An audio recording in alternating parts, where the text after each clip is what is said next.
Hi guys! For today's video, magluto tayo ng vegetable soup. Mga ingredients are bell pepper, carrots, lime, potato, 4 tablespoon ng oats, cumin powder yon, kahit onion yung nakalagay, black pepper, olive oil kasi nga healthy, 4 tablespoon naman, ang dami.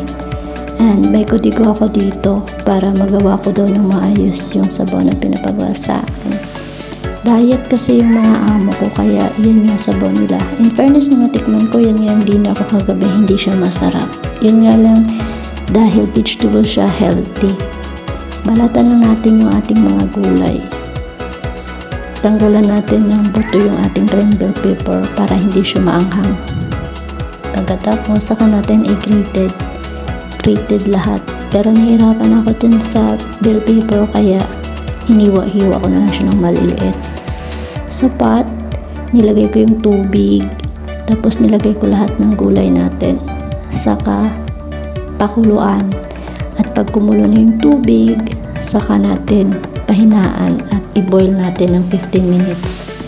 Madali lang siyang lutuin. Doon ako natagalan sa pag-grated ng gulay. Masarap naman siya para sa akin kasi nga healthy. And then pag almost finished na, saka natin timplahan ng cumin powder, black bell pepper, lemon, tsaka a pinch of parsley. And that's it for today's video. Thank you for watching. Bye!